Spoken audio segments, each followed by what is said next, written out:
ಆಶ್ರಮದಲ್ಲಿ ಯಜ್ಞವನ್ನು ಮಾಡ್ತಾಯಿದ್ರು, ಹೋಮವನ್ನು ಮಾಡ್ತಾಯಿದ್ರು. ಅಂದರೆ ಆ ಧೂಮದಿಂದ, ಆ ಹೊಗೆಯಿಂದ ಪರಿಸರ ಶುದ್ಧವಾಗ್ತಾ ಇತ್ತು.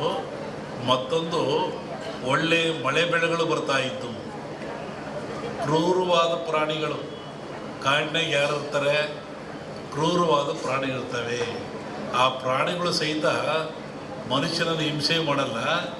ಈ ಯಜ್ಞ ಮಾಡೋದ್ರಿಂದ, ಹೋಮ ಮಾಡೋದ್ರಿಂದ, ಆ ಬಂದ ಧೂಮದಿಂದ ಮನಸ್ಸು ಪರಿವರ್ತನೆಯಾಗಿ ಶಾಂತ ಸ್ವಭಾವಕ್ಕೆ ಬರ್ತವೆ. ಆವಾಗ ಮನುಷ್ಯರೊಂದಿಗೆ ಅವು ಸ್ನೇಹಿಗಳಾಗ್ತವೆ. ಅನೇಕ ಕಥೆಗಳನ್ನು ಕೇಳಿದ್ದೀವಿ.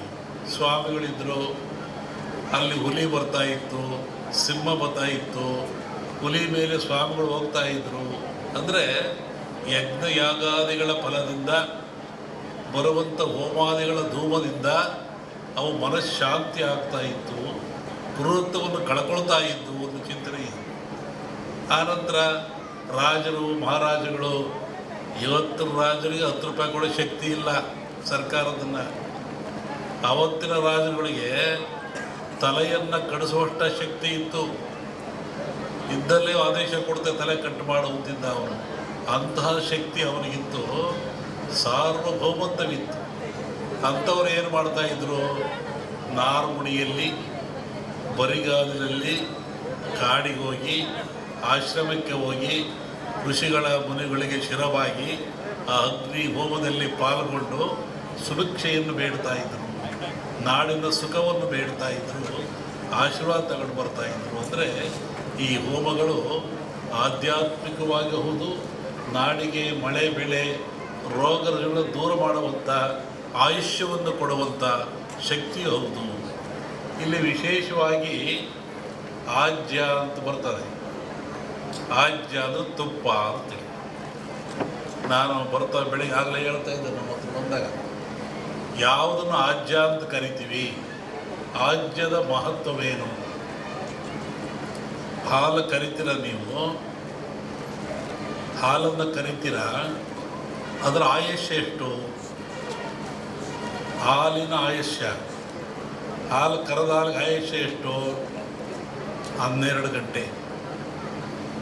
ಹಾಲು ಕರೆದ 12 ಗಂಟೆ ಮೇಲೆ ಅದು ಕೆಟ್ಟು ಹೋಗ್ತದೆ, ಅದು ಹಾಳಾಗಿ ಹೋಗ್ತದೆ, ಉಪಯೋಗ ಬರೋದಿಲ್ಲ.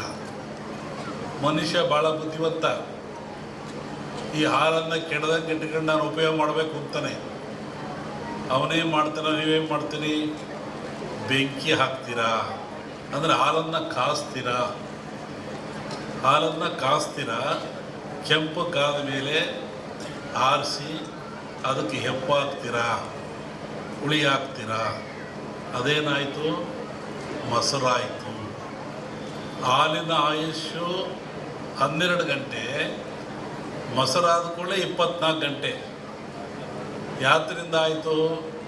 ಬೆಂಕಿಯ ಸಂಸ್ಕಾರದಿಂದ ಹಾಲು ಹೆಪ್ಪಾಗಿ ಮೊಸರಾಯಿತು.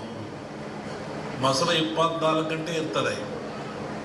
ಹತ್ತೇನಾಯಿತು? ಅದಕ್ಕೆ ಮಂಥನ ಮಾಡಿದ ಮನುಷ್ಯ, ಕಡದ, ಅದಕ್ಕೆ ಚಲೆಯನ್ನು ಕೊಟ್ಟ. ಆವಾಗ ಬೆಣ್ಣೆ ಆಯಿತು, ಮಜ್ಜಿಗೆ ಆಯಿತು. ಬೆಣ್ಣೆ ಆಯುಸ್ಸೆಷ್ಟು? ಮಜ್ಜಿಗೆ ಆಯುಸ್ಸೆಷ್ಟು?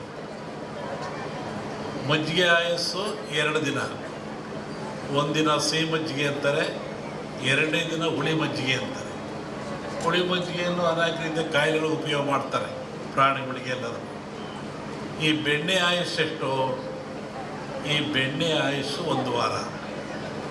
ಇದನ್ನು ನವನೀತ ಅಂತ ಕರೀತಾರೆ. 9 ಕಾಯಿಲೆಗಳನ್ನು ಹುಷಾರು ಮಾಡತಕ್ಕಂಥ ಶಕ್ತಿ ಇದು ಬೆನ್ನೆ ಇರ್ತದೆ. ಬೆನ್ನೆಲ್ಲಿ ಹೆಂಗೆ ಬಂತು? ಬೆಣ್ಣೆಯಲ್ಲಿ ಹೆಂಗೆ ಶಕ್ತಿ ಅಂದರೆ, ಹಸು ಹಾಲಂತ ಹುಲ್ಲಂತ ತಿಂತದೆ, ಗಿಡಮೂಲಿಕೆ ಅಂತ ತಿಂತದೆ, ಕಾಡಿಗೆ ಹೋಗ್ತದೆ, ನಡೆದಾಡ್ತದೆ. ಆ ತಿಂದು ಬಂದು ಹಾಲನ್ನು ಕೊಡ್ತದೆ. ನೀವು ಮೊಸರು ಮಾಡಿ ಎಪ್ಪಾಕಿ ಬೆಣ್ಣೆ ಮಾಡಿರಿ ನೋಡಿ. ಇಲ್ಲೂ ಗಿಡಮೂಲಿಕೆ ಬಂತು, ಹಸುವಿನಲ್ಲಿಯೂ ಸಹ ಗಿಡಮೂಲಿಕೆ ಬಂತು. ಆ ಹುಲ್ಲನ್ನು ತಿನ್ನುವುದರಿಂದ ಅದು ಬೆಣ್ಣೆ ಹಾಲು ಪರಿವರ್ತನೆ ಆಯಿತು. ಈ ಬೆಣ್ಣೆ 1 ವಾರ ಆದಮೇಲೆ ಮತ್ತೇನು ಮಾಡ್ತಾನೆ ಮನುಷ್ಯ? ತುಪ್ಪ ಮಾಡ್ತಾನೆ. ಅದನ್ನು ಕಾಸಿ ಅದಕ್ಕೆ ತುಪ್ಪ ಮಾಡ್ತಾನೆ. ತುಪ್ಪದ ಆಯಸ್ಸು ಎಷ್ಟು? 100 ವರ್ಷ. ನೋಡಿ, 12 ಗಂಟೆ ಹಾಲು ಸಂಸ್ಕಾರದಿಂದ ಏನಾಯಿತು? ತುಪ್ಪು ಆಯಿತು. ಅದರ ಆಯುಷ್ಯು 100 ವರ್ಷ. ಕ್ರೂರವಾದ ಪ್ರಾಣಿಗಳಿರ್ತವೆ.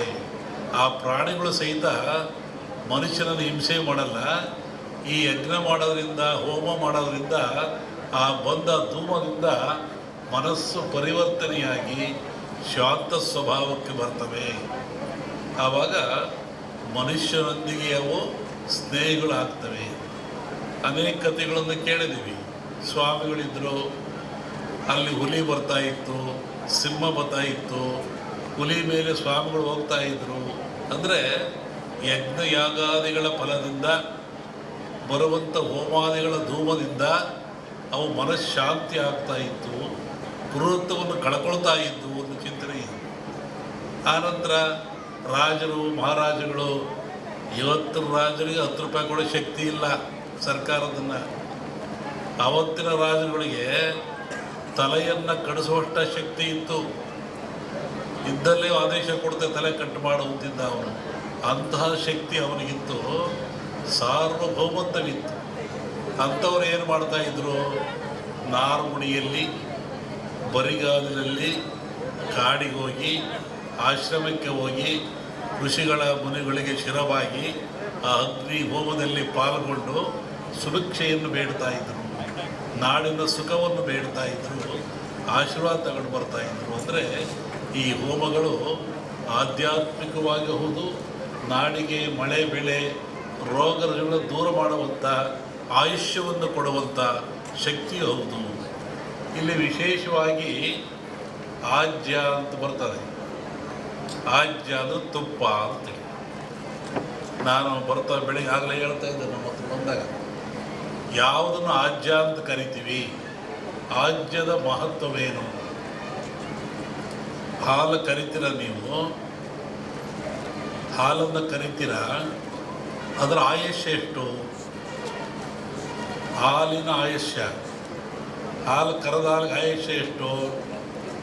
12 ಗಂಟೆ. ಹಾಲು ಕರೆದ 12 ಗಂಟೆ ಮೇಲೆ ಅದು ಕೆಟ್ಟು ಹೋಗ್ತದೆ, ಅದು ಹಾಳಾಗಿ ಹೋಗ್ತದೆ, ಉಪಯೋಗ ಬರೋದಿಲ್ಲ. ಮನುಷ್ಯ ಭಾಳ ಬುದ್ಧಿವಂತ. ಈ ಹಾಲನ್ನು ಕೆಡದಂಗೆ ಇಟ್ಕೊಂಡು ನಾನು ಉಪಯೋಗ ಮಾಡಬೇಕು ಅಂತಾನೆ. ಅವನೇನು ಮಾಡ್ತಾನೆ, ನೀವೇನು ಮಾಡ್ತೀರಿ? ಬೆಂಕಿ ಹಾಕ್ತೀರಾ, ಅಂದರೆ ಹಾಲನ್ನು ಕಾಸ್ತೀರಾ. ಹಾಲನ್ನು ಕಾಸ್ತೀರಾ, ಕೆಂಪು ಕಾದ ಮೇಲೆ ಆರಿಸಿ ಅದಕ್ಕೆ ಹೆಪ್ಪು ಹಾಕ್ತೀರಾ, ಹುಳಿ ಹಾಕ್ತೀರಾ. ಅದೇನಾಯಿತು? ಮೊಸರಾಯಿತು.